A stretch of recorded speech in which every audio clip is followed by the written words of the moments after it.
Hey, everybody. Welcome back to the Noel Casler podcast, episode 93. Hope you could hear that okay. I know there was a little audio problem last time, so I got a brand new Macintosh. Got the Mac Pro. It's got a better microphone. Even though I had a fancy microphone, I was having audio issues. So I'm trying this episode without a mic. Got some new lights there in the background for you guys watching on YouTube.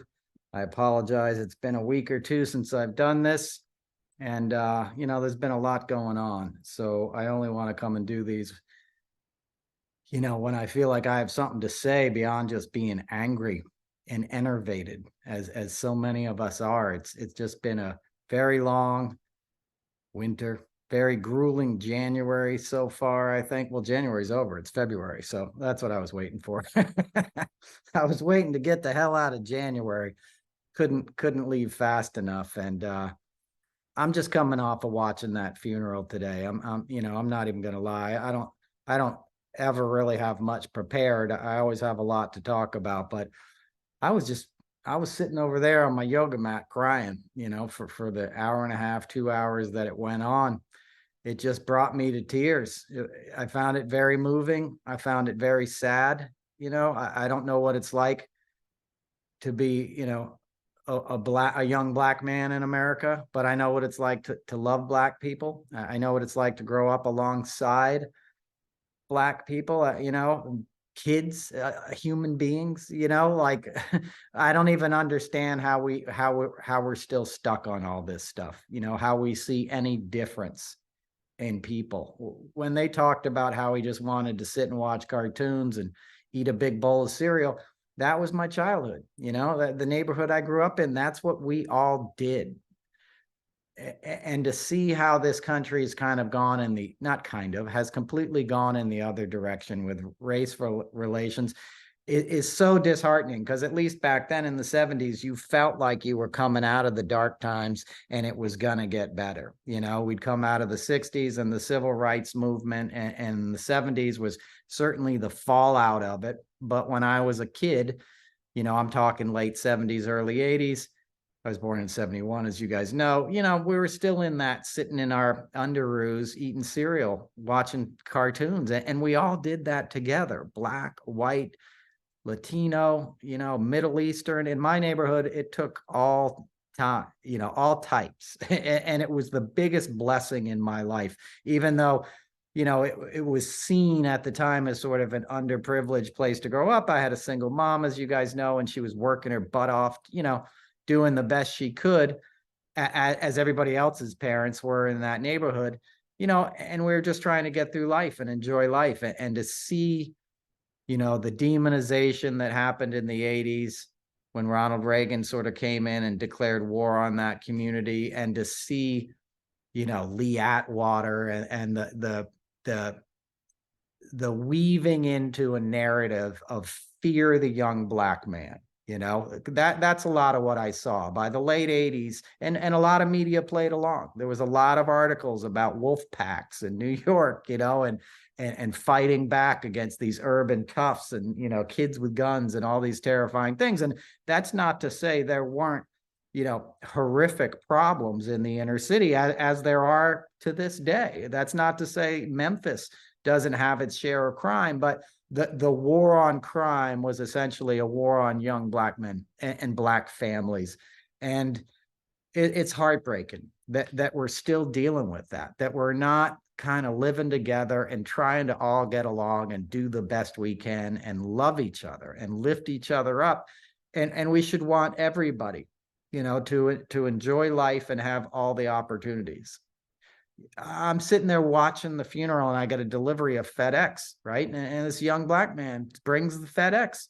to my house down my driveway, probably 30 years old. He could have been the age, of Tyree Nichols, and I was just like, I appreciate you, man. I was like crying before he got here, and I didn't want him to, see me all crying when I came to the door. And of course, I wasn't going to mention like what I was watching. He's at work. I'm not going to, sort of single him out and message it, but I tried to, I tried to project love as best I could. And it's a hard situation, and I can't imagine what that family's going through, and listening to his mom, it just breaks your heart. And to learn about this young man, that he was a guy who wanted to go photograph sunsets every night, and he did. You guys have heard me talk about the fact that, like, if there was a religion that I was going to ascribe to in life, it would be like sunset's a religion. I think everybody should head out, when the sun goes down, and watch it collectively, as a people, and then make sure everybody's fine as night falls. You got enough to eat, your kids have a safe place to sleep, another day, another blessing, and then the stars come out and the moon comes out, and, everyone's safe in their homes, and, sharing music and laughter and stories. And, that sounds Pollyannish, right? It sounds some like utopian kind of dream, but I would think that indigenous peoples have sort of lived that way, for tens of thousands of years, right?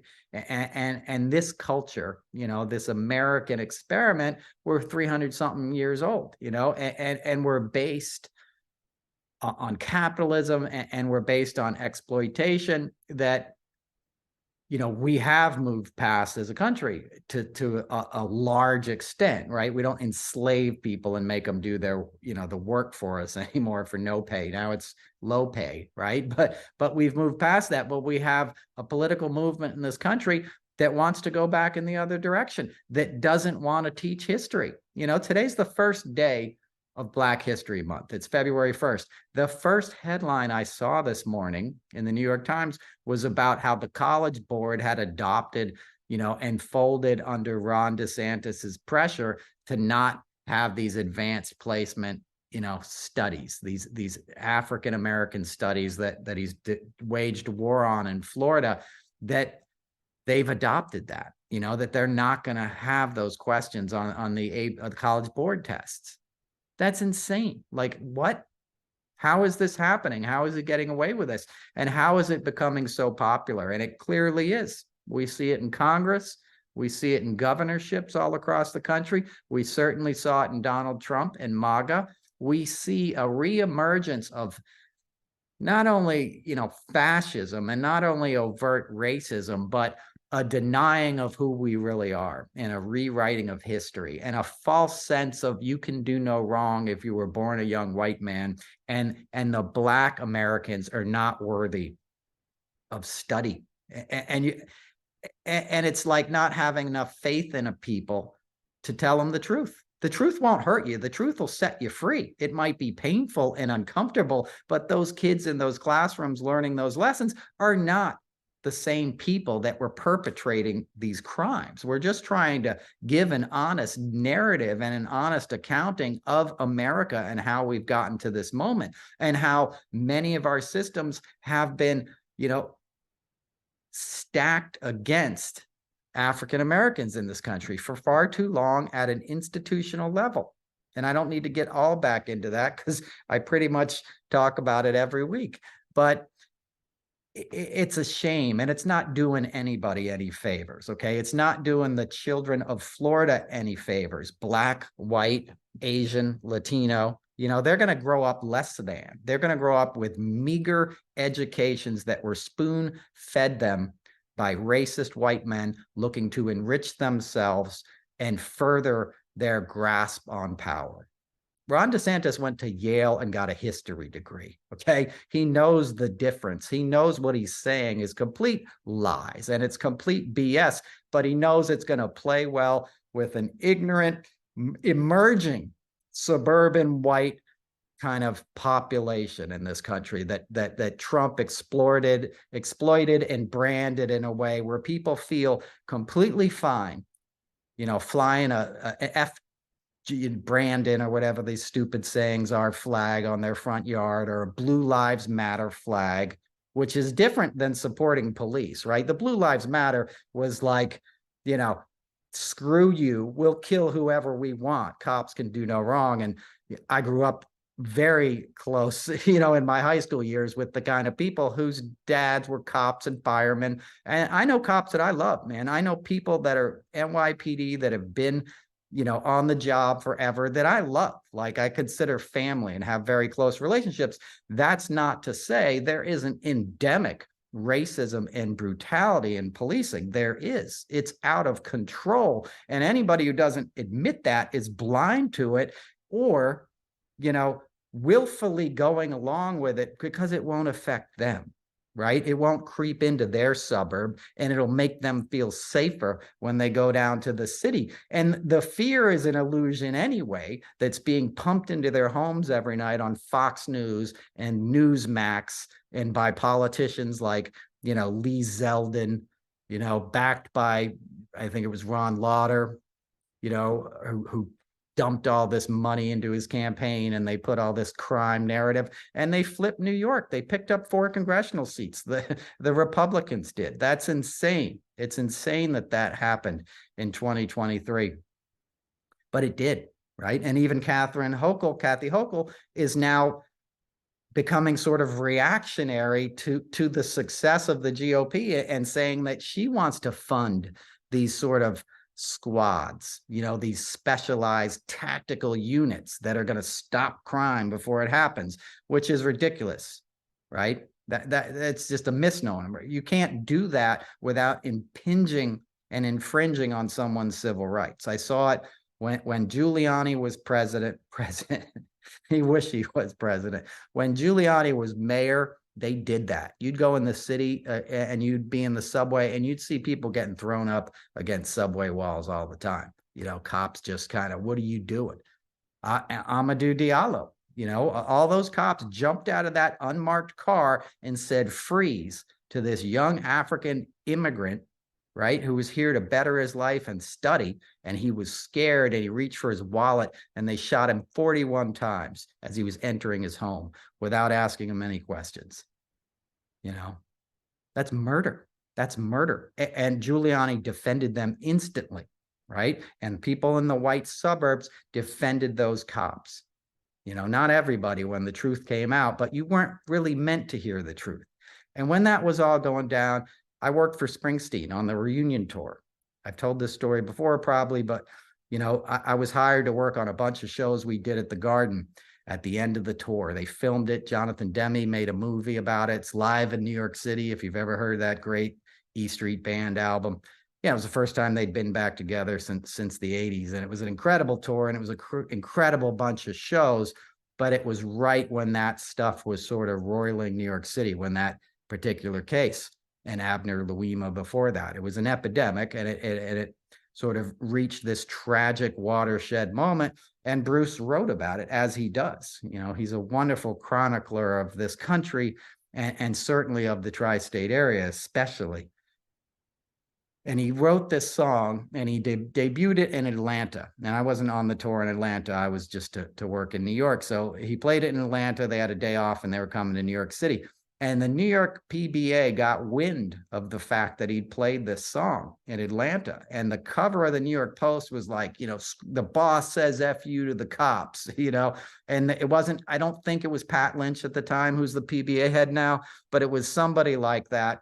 And he basically told all his officers, protest Bruce, screw Bruce. So we had to lock down backstage security, right? Because there was so many death threats and stuff coming in. It was insane. And cops were, getting drunk. I remember a dude rushed the stage, a cop, and to put his badge up, and was giving Bruce the finger. It was insane. They were acting like a gang that was beyond reproach. And they held on to that grudge for years.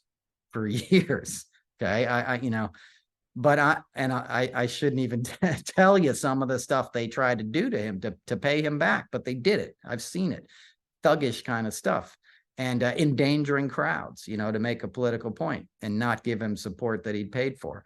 But anyway, because you pay for private security, you pay for police security when you do big events. But anyway, so I brought Amadou Diallo's parents backstage because he was playing this song every night. Bruce ain't going to back down. You're not going to tell Springsteen what to do, and you're not going to bully him.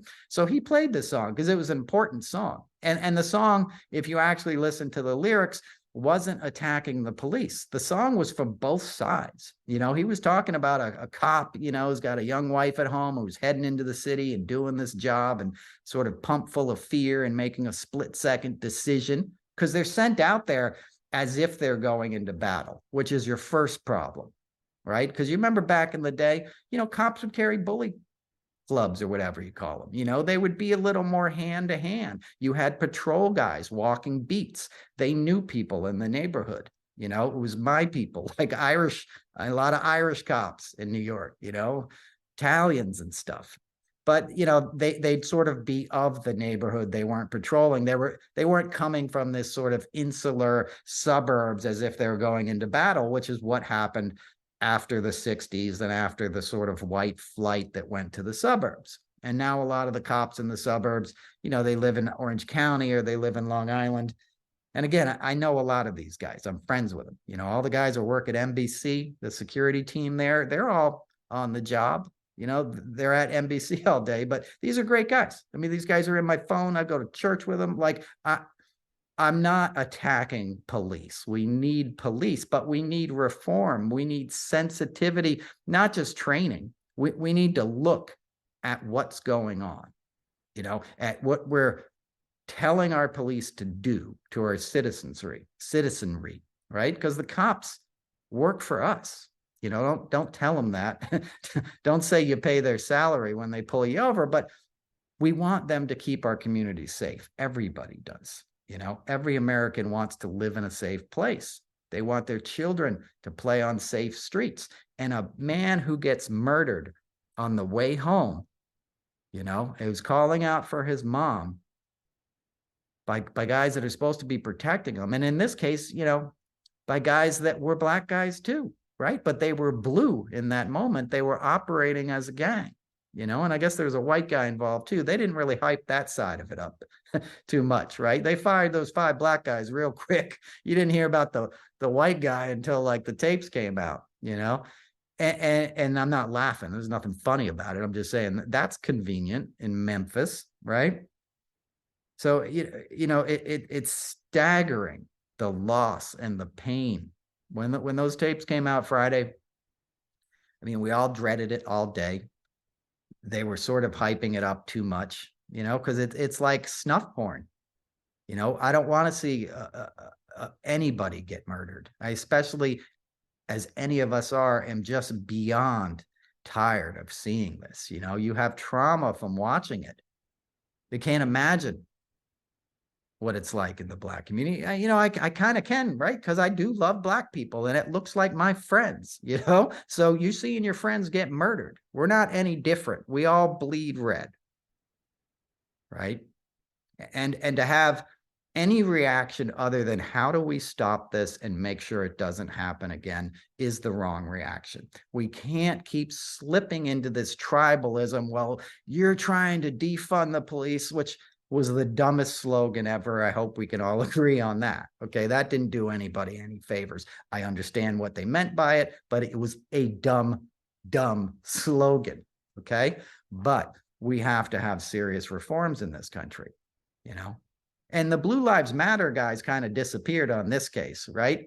All the other dudes, Derek Chauvin, they were supporting, right? All these other guys, like they were, all these other cops who'd murdered somebody, they were behind, but not this time, since it was black guys who did it. They're like, yeah, you're right. These guys are monsters. They'll lock them up.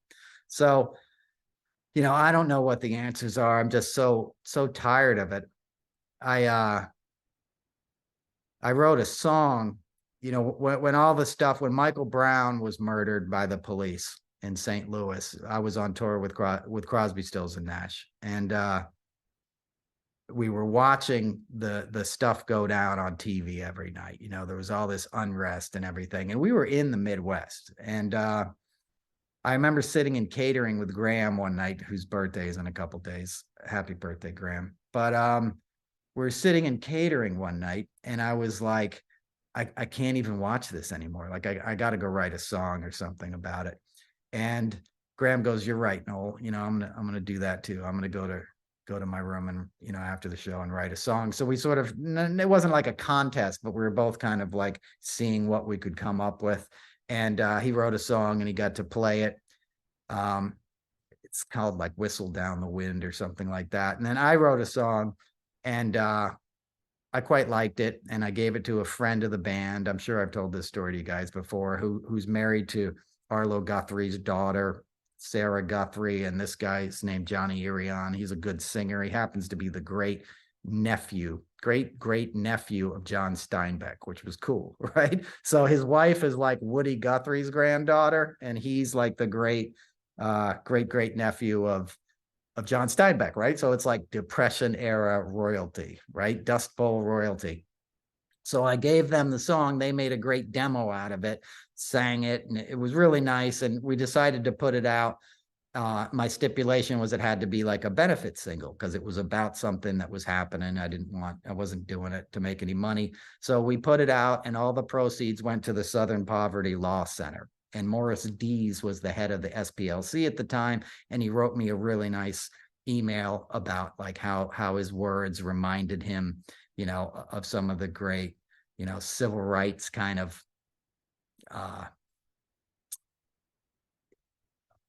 he said it reminded him of something Dr. King had said, and I'm not in any way equating, you know, what I wrote anything near that, but he said it reminded him of the famous quote about, you know, the arc of the moral, you know, universe is slow but swift, but it bends towards justice or whatever. I'm mangling the quote because I'm embarrassed to even say that, but he said it in this email he sent to me, and it meant a lot, you know, and hopefully it raised a little bit of money. And I wish I had the ability to play the song for you. I'm on a new laptop, but anyway, so I wrote this song, and I ran into Crosby the next day, and I sent David the demo. You know, we were in our day off in a hotel, so I emailed him the song. I was like, "Johnny just heard this song," and he came up to me the next day at the gig, you know, before the gig, we're walking through the parking lot or something, and he's like, "Hey, Noel, I heard your song. You know, you should be very happy with what Johnny did with it. I think it's great."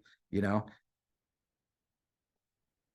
he goes, "Don't tell Graham this, but I think your song's better." You know, and that's not, I'm not saying I'm a better songwriter. He was just like, "I'll deny it if you tell him I said that, but it's better. And I'll tell you why, because his song sounded a little preachy, like he was talking about the external circumstances." And he goes, "Your song, you did what I like to do and what I teach people about songwriting. If you're writing about the Eiffel Tower, you don't sit there and you don't say, 'I'm looking up at the Eiffel Tower. It's made out of steel. There's lights on top. You know, I can see Paris around it.' You don't do it that way. You say, 'Hey, I'm climbing up the stairs to go up to the top of the Eiffel Tower, and I don't think I'm going to make it.' You know, and then you got the people." And when he told me that, it was such a moment that he was sharing this insight. And I knew exactly what he meant, because that's what I like in art. Something that puts me there, that makes me feel empathy, right? Because it's empathy, as I talk about every week. That's how we really change. And that's what we react to in others. You know, that's what stories are for, to help you understand your fellow man and make sense of your own life, right? Because we're in many ways, we're all the same, right? We're not, but we are. And anything that brings us closer and brings us, you know, further towards understanding that helps a lot. So that was a compliment that Cross gave me. And I know he passed away since I have done an episode, and I wrote about it on Substack. I kind of like what I said there. So I don't think I'm going to get too much into any kind of eulogy for him. You guys have been hearing a lot of that stuff, but He was a hell of a guy, man. I mean, he was a force of nature, and he was a complicated guy. I tell people who are like, I'm friends with Crosby. I'm like, is he pissed off at you yet? And they're like, no. I'm like, well, you don't really know Crosby yet. Okay. To really know that man, you go through a period of like, he stops speaking to you or you stop speaking to him or whatever. That's just how he was. He was one of those guys who needed to be pissed off at somebody or somebody or something, right? It was a big part of his art. He needed to kind of be angry, at the cops or getting the flu or old age or whatever. And that's what kept him Crosby. He was this irascible guy, but he had a huge heart, and he had a huge heart for artists. He did so many things that people will never hear about, to help other people out. I remember we were sitting somewhere and I bought a Collings, which is a really nice guitar. And we were in Nashville, and I bought a Collings at Gruhn's, George Gruhn's, a famous, guitar dealer in Nashville. And I saw him the next day in the lobby, and I was like, I got a Collings last night. Very nice guitar. I sold it. I don't have it anymore. But I got a Collings, Cros, and he's like, let me check it out. It's very nice. He goes, I have a Collings, or I had a Collings. He goes, they let me come to the factory, and they let me walk around and like pick out the wood and everything I wanted. And they built it for me, because he's David Crosby. And I go, oh, where is it? He goes, I gave it away. I'm like, what? He goes, yeah, there was a kid in Santa Barbara. He was really good. I saw him in coffee houses and stuff, but he had a crappy guitar. So I gave him the Collings. That's David Crosby, man. That's a $5,000 guitar 20 years ago. Not everybody would do that. And he wasn't doing it. I'm probably the only person he told that besides Jan, his wife, like he wasn't doing it for show. It was just who he was. If you were an artist, he wanted to encourage you, and you didn't have to be famous or cool. He was particular about what he liked. If he didn't vibe with you, you probably weren't getting a second chance, but that's who he was. But if he liked what you were doing, he was down with it, man. He was going to help you. And he was always sort of, picking people up, like other artists would just come into the fold, and he'd be like, who's that? He'd be like, oh, this great singer, I met her, where, such and such, and invited her to sound check and stuff. And he would do these solo tours, and he'd pick people he loved to be in his backing band. James Raymond, his son, was in the backing band, who was also in Crosby, Stills, and Nash. And, Django was his road manager. That's his youngest son with Jan. And I kind of helped train Django. I'd known Django since he was like a kid, and he became a road manager the last couple of years. Traveled Europe with us and Japan, and I know they're all hurting, but well, I remember one time we did a gig with the Dalai Lama up in Syracuse, and I was really excited. I'm gonna get to meet the Dalai Lama. I'm like, yoga guy. Martin Luther King III was there. Speaking of that, he was there. It was this big event at the Carrier Dome, and an incredible event. And I was all excited. I was sitting in the lobby. I was gonna meet the Dalai Lama, and Crosby had sort of been mad about some mix-up that happened the night before with his hotel room. He didn't like his hotel room and all that. They gave him like a Murphy bed. It wasn't appropriate for his age, but it was out of my control. But he was pissed. So I saw him the next morning, and he's coming through the lobby, and I'm in this line, like a receiving line, with all these monks that travel with the Dalai Lama. And first of all, the Dalai Lama was staying in our hotel. So how cool is that? I think I've talked about this before. I'm doing handstands and like feeling like I'm getting the power coming up through the floors, and I'm standing there, and I'm like third in line to greet His Holiness, the Dalai Lama. And as soon as he gets kind of near me, Crosby taps me on the shoulder and like pulls me out of the line and curses me out for I thought you were a professional. No, you weren't last night, blah, blah, blah. But he'd give you shit and then he'd forget about it 5 minutes later. But, that was Crosby. And he was friends with the Dalai Lama, I'm trying to remember the guy who produced it. I worked with a lot too, who produced this event. And he's the guy who did all the Billy Joel albums and engineered him. He was a real legend.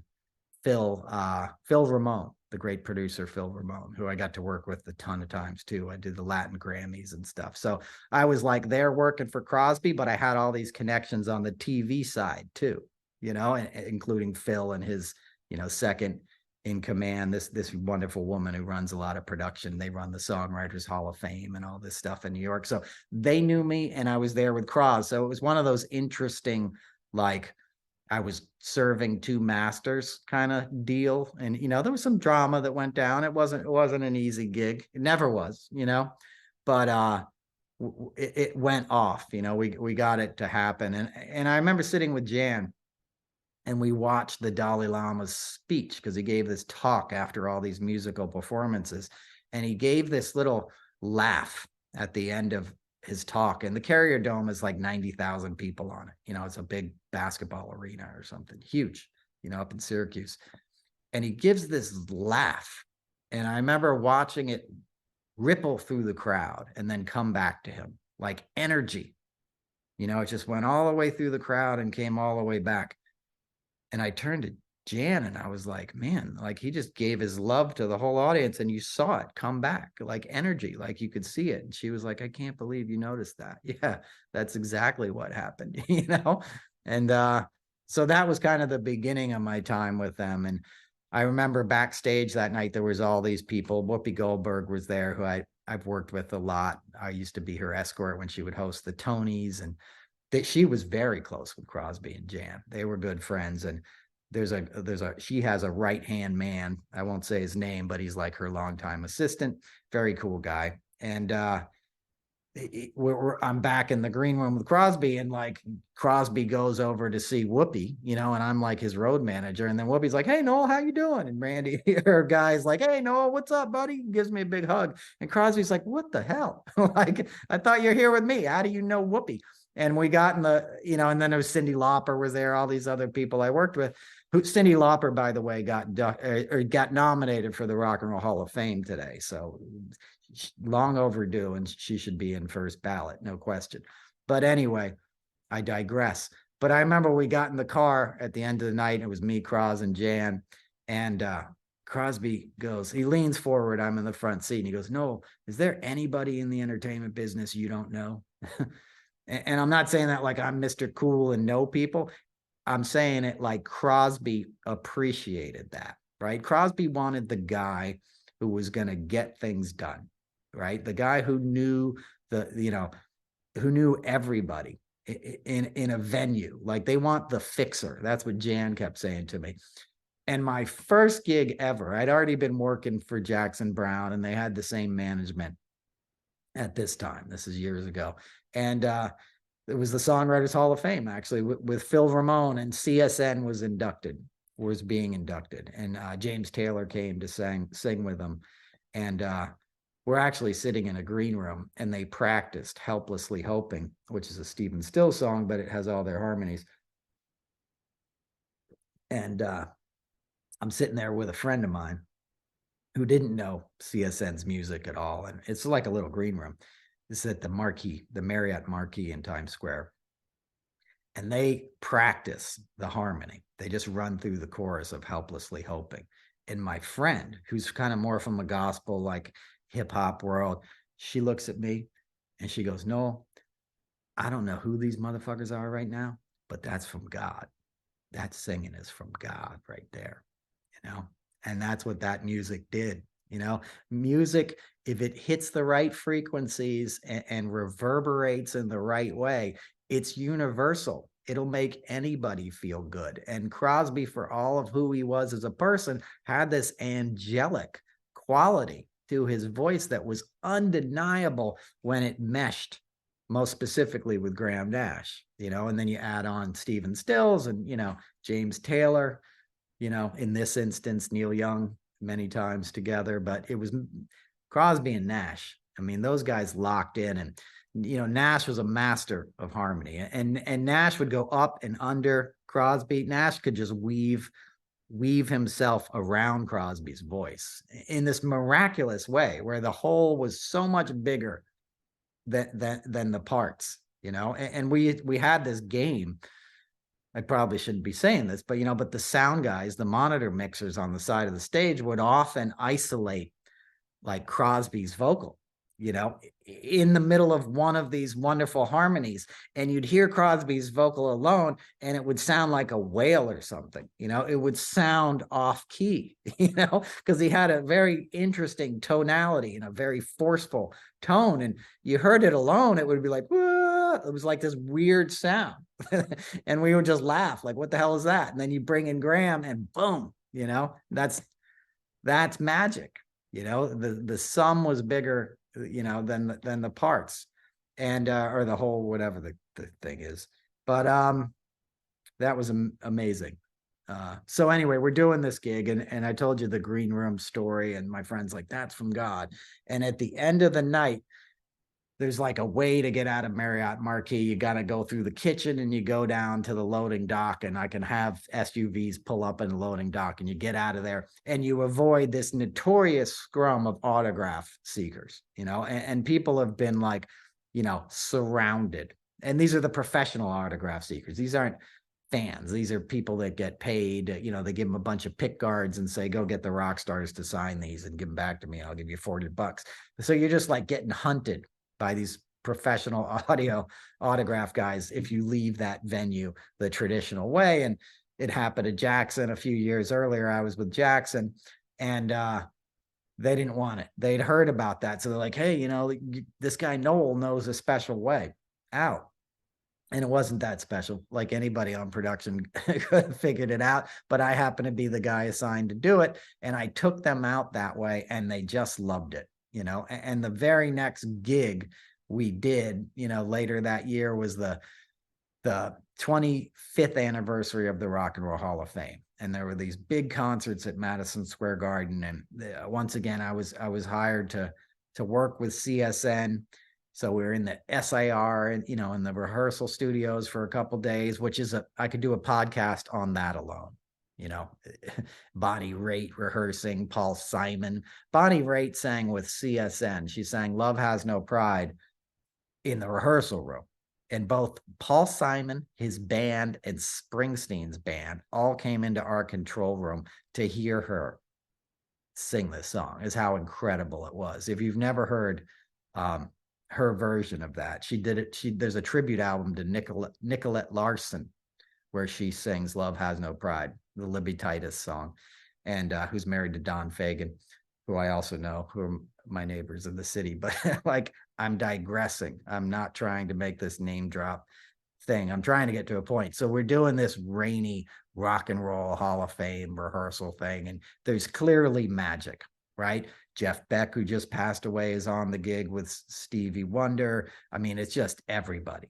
And sort of, they did it like different eras of rock and roll, right? So CSN represented like Laurel Canyon, right? So we had Jackson Browne and Bonnie, and I don't think Carole King was there that time, but they're all like a family. So they were representing that sort of era. And when we got to the gig, I had to go over there early. So we get to the Garden, and we had to make special arrangements to have the SUV drive all the way up backstage at MSG, right? To go all the way to the backstage thing it's the 5th floor. If you don't know New York City, like the first floor of the Garden, like where you watch them play basketball, is actually 5 stories up off the street, right? So there's this, circular kind of driveway thing that you can go up there in the loading dock, and very few people get like permission to do that. Right. You got to be at a certain level, like Springsteen kind of stuff. They don't let anybody just drive up there. We made arrangements for Crosby to get to do that because he was, even then, he had health challenges, and you wanted to make it as easy as possible on him. So they had stopped him at the bottom, right? The SUV he was in was stopped. The security guy down there didn't get the memo, which always happens, and they call up over the walkie to see if it's okay. And somebody goes, yeah, Noel okayed it. Not that I'm a boss at the Garden or anything, but Noel okayed it. And Crosby hears my name. He just hears that my name is said, and next thing they know, they're getting waved through, right? So they drive up there, they get out of the limo. This is a massive event. There were several different production teams involved, one of which was sort of in competition with another. You don't need all the backstage drama, but there's all the kind of politics that happens in production. So all these guys run up and try to like commandeer CSN and pull them aside and bring them to the dressing rooms. And I'm kind of standing back, and Crosby sees all these people. He sees me in the distance and he points. He goes, listen, the only fucking guy I'm listening to is that dude right there. I'm only going where he tells me where he's going, where I'm going. That's Crosby in front of all these guys, these bigger than me rock guys. And they all just had to back off, Those are the moments I'll remember with Crosby. Yeah. Oh, what a loss, what a talent, and I'm so lucky to have all those memories. I don't want to keep going on about it, but we had some adventures. We took the Queen Mary over to England. I talked about that, I think, on the last podcast before I knew he'd passed away. He hadn't yet passed away, but we took the Queen Mary from Brooklyn to England. Crosby loved to sail. He loved to be on boats. But like we hit the biggest storm they'd had in the North Atlantic in like 17 years or something. And there was 50-foot waves up by Nova Scotia, by like the Flemish Cap. That boat was getting thrown around like a rubber ducky. It was terrifying. And I was like, get me off of this. Like we're sitting in the dining car eating, and like a wave would come and the whole boat would list. And you'd see like the wave crash over the windows, and you'd see like octopus and bubbles and stuff. Like you'd be like, oh my God, like the ocean is taller than the boat, like crazy stuff. And Crosby was loving it, man. He wasn't scared at all, and it's things like that. You tour with people, it becomes like a little family. I told this story on Twitter, but I remember one night we were cross-loading in Italy, which means like, you have to get off the bus and you're switching gear and stuff. And I think we were in Verona, right? Where's the Romeo and Juliet, like that town. And it's old medieval town, little roads. So you're not driving in there with a tour bus. So we have to get off in like the middle of the night, get off the tour buses, and these Italian promoter guys pick us up in these little cars and drive us through this village. And they're just flying. They're going like, 60, 70 miles an hour on these tiny little streets. And it's me, Crosby, and Django in the back of this thing. And it's just like crazy. And all these low slung buildings. And we feel like we're being kidnapped or ambushed or something, And I turned to Cros and I was like, dude, we're in Black Hawk Down. Because it just reminded me of that movie had just come out or something. He thought that was the funniest thing. He was like, oh my God, it is. And he's got this, barrel-chested laugh, this just laugh that fills the room. It's so loud, and it was a stupid joke, but he just thought it was the funniest thing in the world, He just, as a dude who knew how to enjoy life, and he helped those around him. And he was a sweet guy too, If you got sick on the road, Crosby was the guy bringing you chicken soup. He was the guy helping you out if you were in the crew. And I won't keep going into it, but rest easy, Cros. You earned it. You earned it, brother. Man, it's heavy. I guess I should get back to talking about politics and stuff. I don't even know what to say about it all. I know everybody's tired. You can feel it. You can feel everybody getting burnt out and tired. And that's part of the design. That's what they're hoping to do. They're trying to wear us out. They're trying to just throw as much stuff as possible and make it hard to speak out, make it hard to be on Twitter. Elon Musk has pretty much destroyed Twitter. Like we're still on there, but it's not the same experience. Thankfully, there's a lot of the people I love are still on there, but it's not what we had even a year or two ago. Right. And that's a danger. That's a legitimate threat, because you need that ability to to give information, right? How did George Floyd protest? Like, how did we really know what was going down with that stuff, right? It was Twitter. You'd see it on Twitter before you'd see it on TV. You can share information about outrages really quickly on there, and they're making that a lot harder, and that's by design. And Congress is now just trolls, right? Kevin McCarthy told Jamie Raskin, right? Representative Raskin, who lost his son, right? But to suicide like a week before January 6th, and then had to be the hero and show up on January 6th. And then he had to do the investigation, to work on the committee that investigated what went down. And now he's got cancer that he's battling. He's lost his hair. So he's wearing a bandana on the floor of Congress, to make himself feel more comfortable, which is his right as a patient. And Kevin McCarthy, citing some arcane rule of Congress, says he has to remove, his headdress, which is what they tried to do to Ilhan Omar too, Representative Omar. It's just bullying of the lowest common denominator. They didn't tell Trump to take the dead ferret off his head, right? When he gave the State of the Union, that ain't real hair either. It actually is real hair, but that kind of dehumanizing stuff, the MTG saying COVID is over, the lack of empathy for the pandemic, that took over 1.5 million Americans so far and isn't over, right? We're not in a global pandemic where things are shut down. You can safely go out, being cautious. You should still be cautious and wear masks when you can and be smart about it. But we're getting back to business, but to pretend like you don't need any restrictions or any vaccine or just going to be stupid about it is a dishonor to those we lost in this country and the amount of suffering that people went through and the amount of people that I still know that are immunocompromised that can't leave their homes. What does it say to these people that have been home for 3 years now to have MTG and a congressman say, I'm introducing an act to say COVID is over? It's insane. It's bullying. It's meant to either make you so angry that you become ineffective, which is what I fear happens to me. The reason I haven't done a pod in a while is I don't want to get on here and just rant, angrily at you for an hour. That's not going to help anybody. I don't want to BS you. Things are bad. I want to kind of break this stuff down, but to process it and not get overwhelmed is a real challenge. And we have to take care of ourselves to do this, right? We have to sort of, put some kind of force field around ourselves and block out the negativity. And I don't really have, that doesn't mean block out the news. It means block out the sort of character defects that come up. I always equate things to recovery, because that's what I have to do.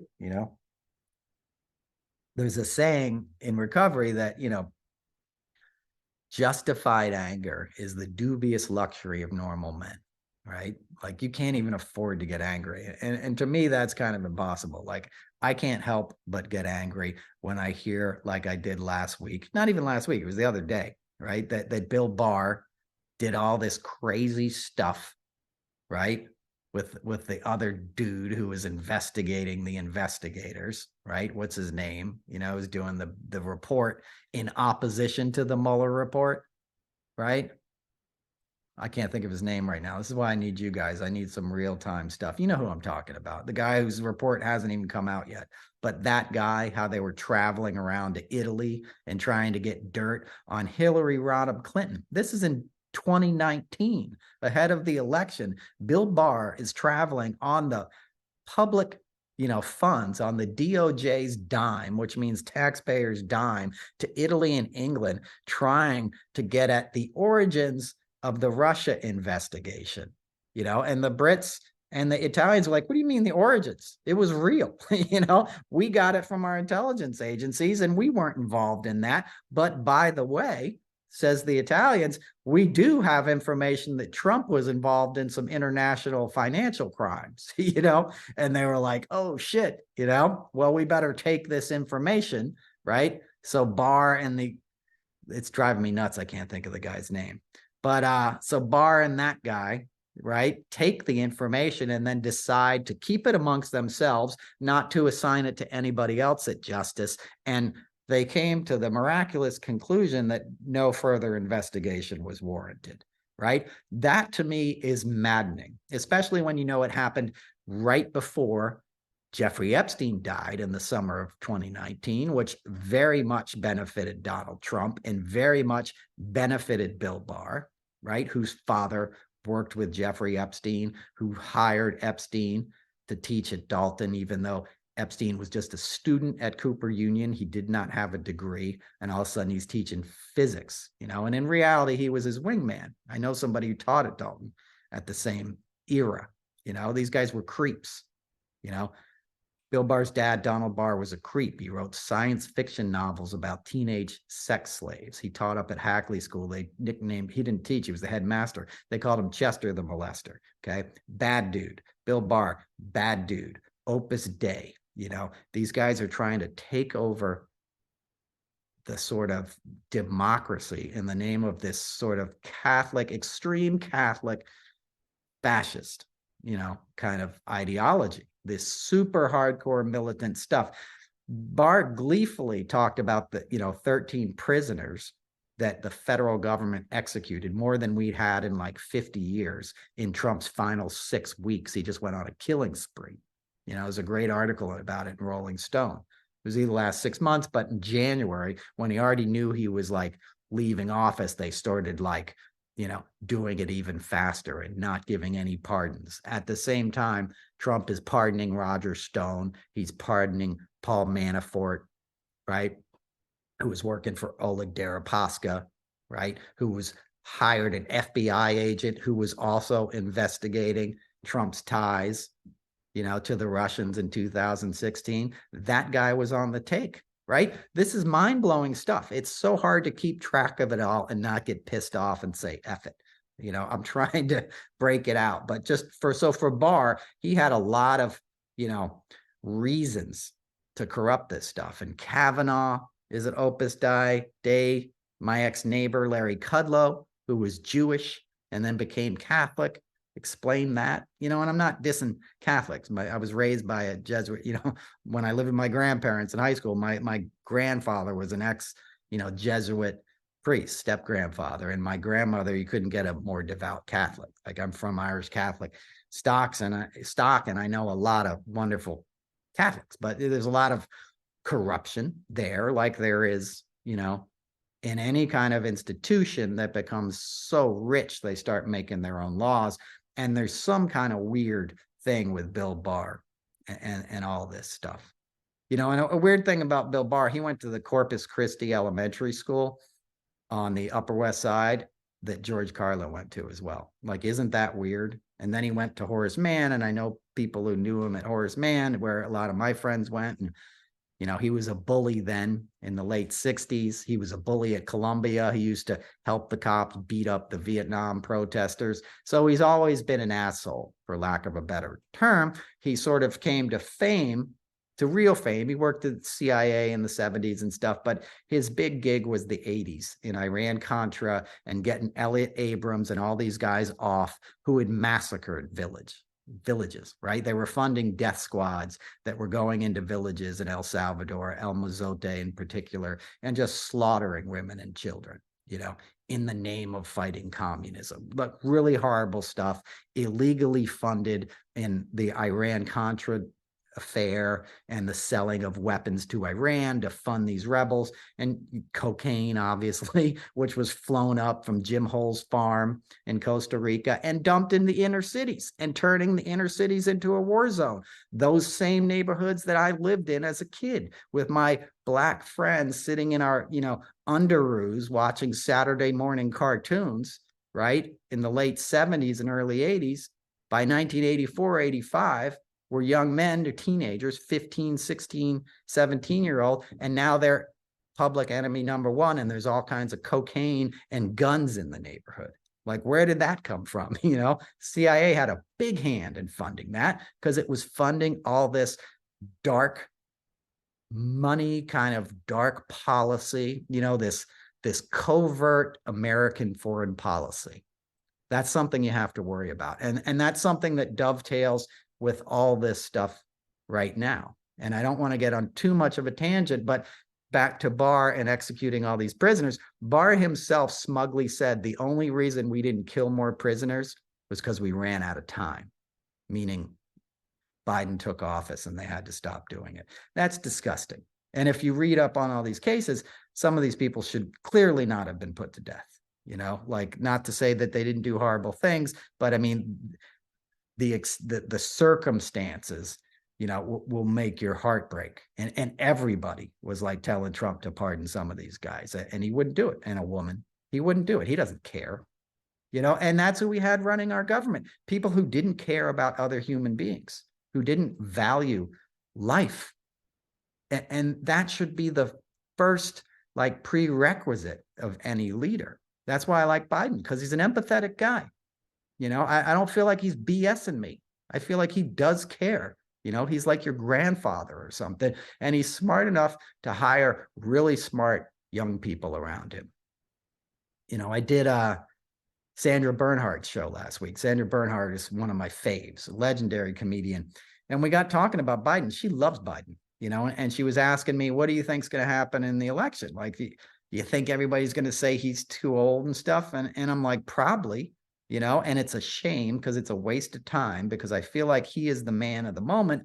And I tried to make the analogy, like, you know, you wouldn't go to Lincoln Center and be like, oh man, Leonard Bernstein's conducting tonight. He's like 85. Who wants to hear him? He's too old. You would never say that, right? There's some things you get better at as you age. Like the experience makes you more enriched, you know, as a conduit of this information. And I think of the presidency as a conductor, right? He's not there playing the parts. He's there conducting, and the different agencies, right? His cabinet make up these different sections. Like in a symphony, you got a string section and a horn section, a brass section, you know, you got timpani drums, you know, you got flutes, woodwinds, you got all this stuff, and you got a script, right? You got sheet music, you got a score, and you need a guy who's going to set the tempo and tell you who needs to play when, who needs to emphasize, you know, their thing, who needs to step out and do a solo,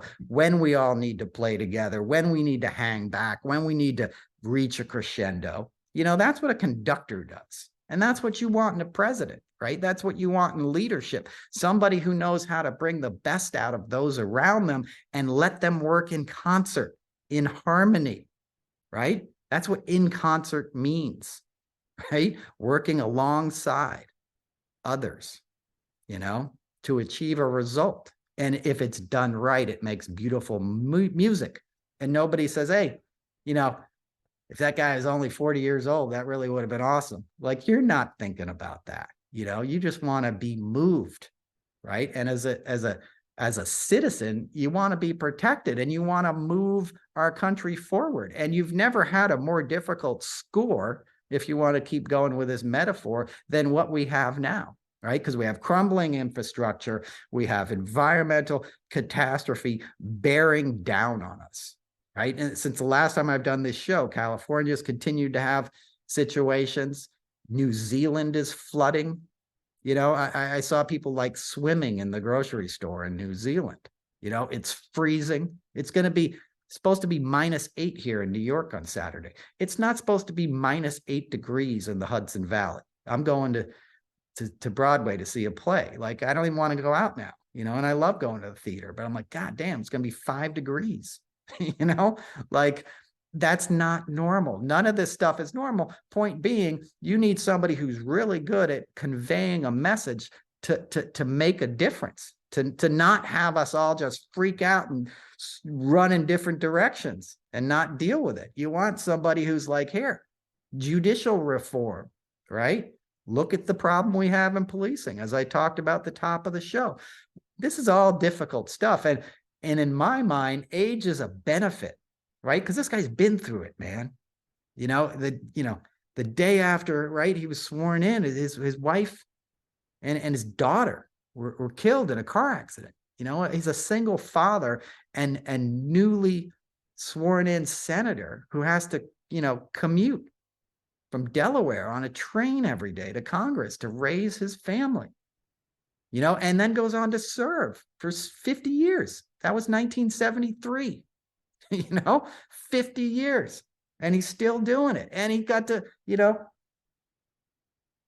got to be the vice president with Barack Obama, President Obama, who in my lifetime is my favorite, But I think Biden is going to go down like an FDR type guy if we stay on this course, Not saying everything is perfect. I'm not psyched about Merrick Garland. My instinct in the beginning was that was the one cabinet choice he was going to regret, because that guy is not reading the room. And I don't care what you say. And I'm still under the belief they're going to indict Donald Trump and they're going to move forward and all this.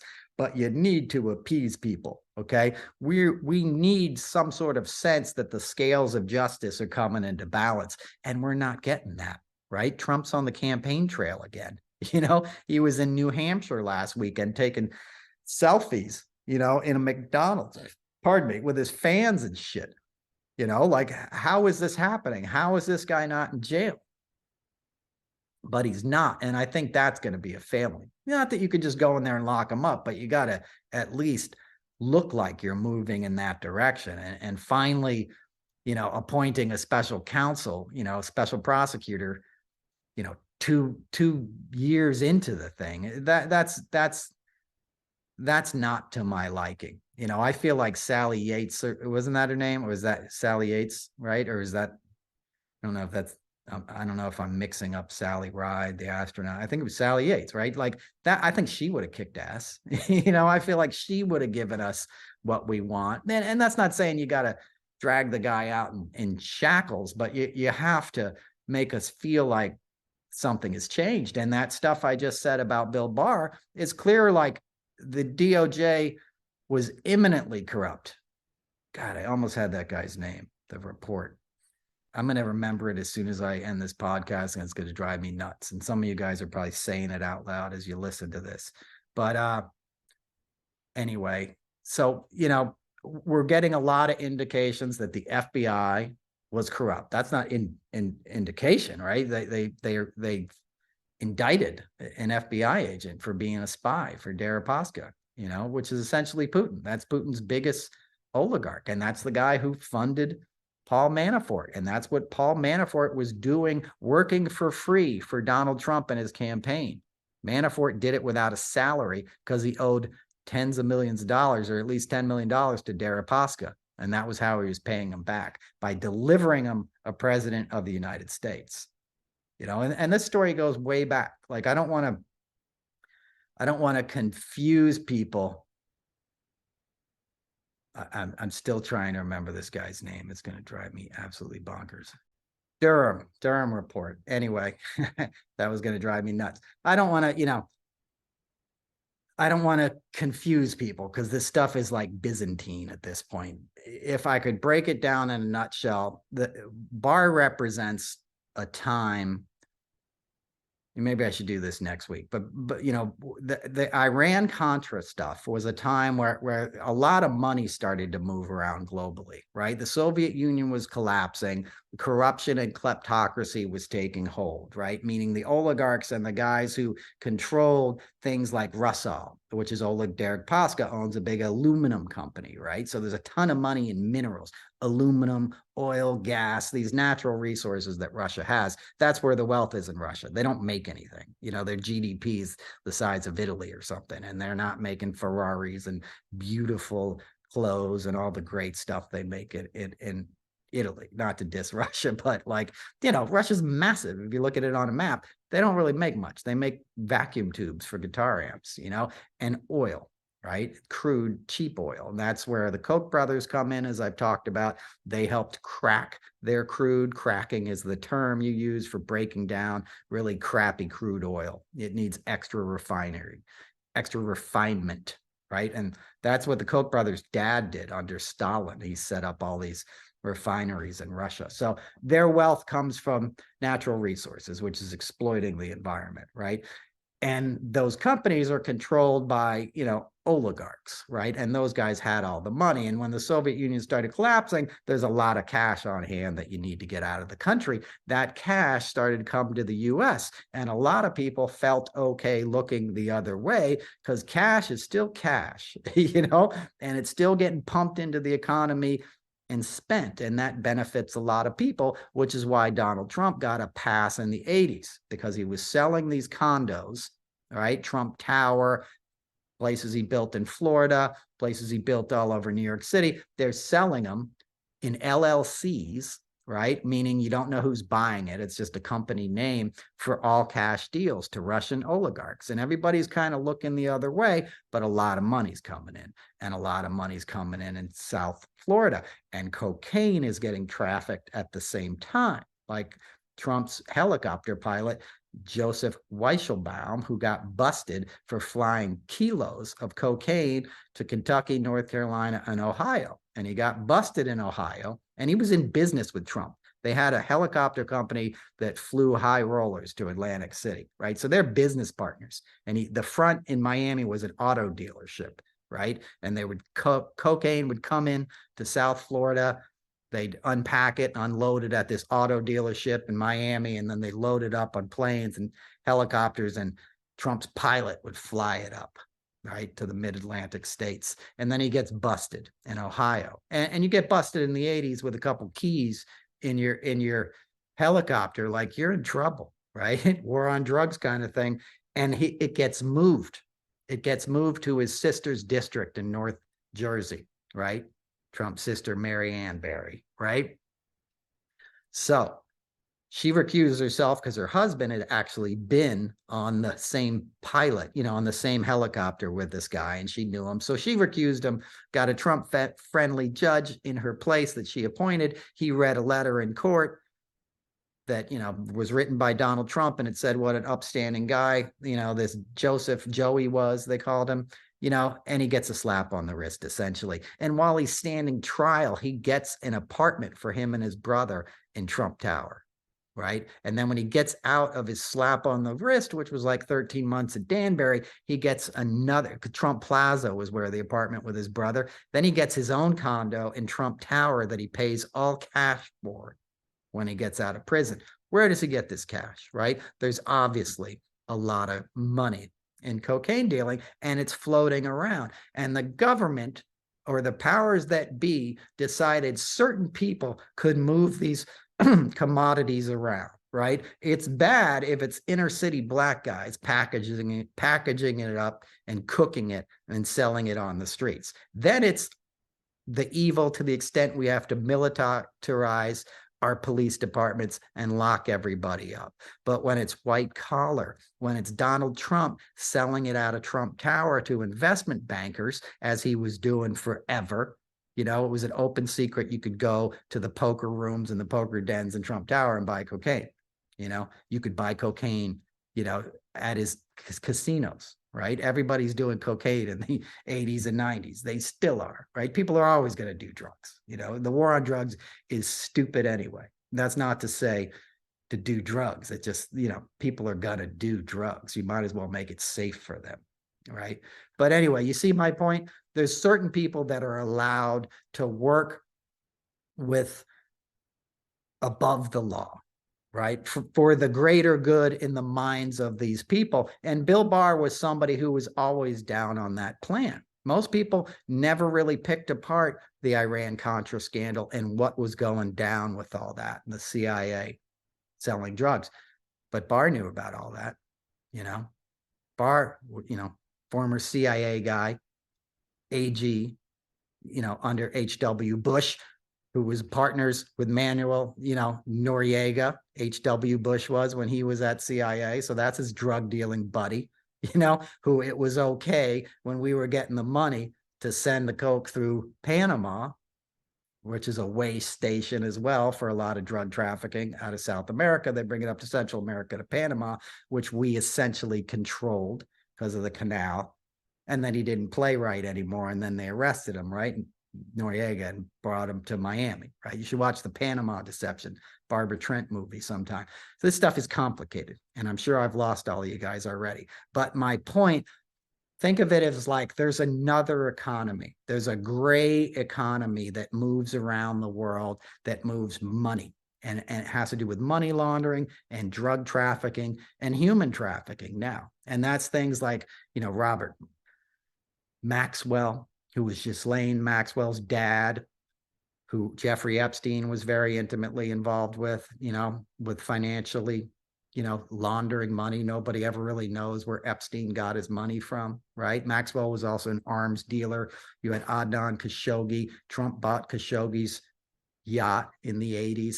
So all of these characters, all of these same players, they pop up in all of these scandals. And Barr's the fixer. He's the common denominator in a lot of this. And he knows the big picture, and he knows where the loose ends are. And Trump is somebody who was able to operate in that world essentially with impunity until it got too big, until he got into the Deripaska world, until Putin decided he wanted him to be president, and Mark Burnett had rehabbed his image to the American people. And now we have what we have, right? A sort of a rogue former president, who in the last 24 hours has said some batshit crazy stuff, attacking our intelligence agencies, attacking FBI on his Truth Social stuff, like stuff that you would never believe an ex-president or a president would say. Trump saying, because he's out of his mind. And the scary thing about Trump is if you had a guy who was more self-disciplined, like a Ron DeSantis is, who is also sort of familiar with the dark arts, right? DeSantis was at Guantanamo torturing people. He was, as a Navy JAG, he was in the Fallujah surge, telling special forces, Navy SEALs, like what was within the Geneva Convention in terms of interrogating enemy combatants, as they call them, going into villages and, torturing people essentially, right? So here's a guy who's willing to do all kinds of stuff for the country, and he's probably going to keep secrets better than Trump. Not that Trump hasn't kept the secrets, but Trump's a loose cannon, and he's out of his mind, and I'm surprised he's still alive, knowing how these guys operate. So, I don't want to get too into it now. I've been talking your ear off for a while, but you can see how all that stuff is connected. And if you can't see, I'll try to do a better job of explaining it. And there's some of it we frankly don't know, but that the same people keep popping up. And if you can keep that in mind, that there's another sort of economy that happens, and people who are involved in that world get a pass often, just like the mafia is allowed to operate to a certain extent, right? Everyone knows there's certain industries they got their hands in. Nobody goes and bugs them for trash collection, stuff in Jersey, right? You give it to them kind of thing, right? Because it goes to the greater good in certain people's minds. That's how you begin to understand some of this stuff, and it's difficult. But that New York Times Barr story last week Durham Barr story was nuts. It was bonkers, and I'm sure you saw a lot of people react accordingly. And then it kind of just fell out of the news cycle. And that's what I'm talking about with this, like we're overloaded at this point. Rachel Maddow did a great program the other night on how Barr tried to get the Stormy Daniels stuff shut down, which is now open again, thankfully, in New York, but he was trying to get him to even reverse the Michael Cohen judgment and stuff. He was trying to get his boy off for campaign finance reform. As an AG, as Attorney General, he was doing that, and the Epstein case, he said he was going to recuse himself from, because Epstein was his client when Barr was in private practice after his first stint as AG, right? He was his client when he came back as AG after auditioning for the role to be Trump's AG. And somebody asked him, right, because I think he was a little blindsided by the Epstein arrest. Somebody asked him, you're obviously going to recuse yourself, right? And he goes, yeah, of course I am. And then he reversed that decision the next day and said, no, actually, all the information about his case has to come to me first. Barr oversaw that case. Epstein shows up dead. Barr had visited New York apparently a few days before. I'm not saying Barr went into the cell and hung himself, but very suspicious death. And Barr didn't bother to raid Epstein's island until after Epstein was dead, or the house, on 71st Street, which I have friends of mine have been assaulted by Trump and Epstein in that place. So there's a lot of shady stuff and a lot of secrets that people don't ever want you to hear, and Trump is in the middle of all that. And the guys on the outside of it are more than happy to enable it. And in many ways they've won, right? Because the bad guys are not in charge, because we have Biden, but you have Kevin McCarthy and all these freaks in Congress now that, have no compunction, about doing bad stuff and no desire to figure out the truth, right? It's all like whatever Trump wants or whatever, their benefactors want is what's going to happen. And a lot of that is going to be chaos designed to wear you out. But I know it's not going to wear you out, right? Because we have each other, we have love, we have peace, we have harmony, we have music and art. And my suggestion is that we drink of that cup, right? Drink up, take as much in that makes you stronger, that makes you feel better, because we're going to need all hands on deck, for what's coming. Because in another couple of years, we got another election. So anyway, I will shut up now. I hope the audio was okay. I hope you like the lights. I got some fancy lights and I got a nice comfy chair to sit in. So I'm styling. Hope you guys are too. Thanks for listening. I love you as always. Episode 63 of the Noel Casler podcast. I'll play some more music next time, but thanks for listening. I'll see you next time. Peace.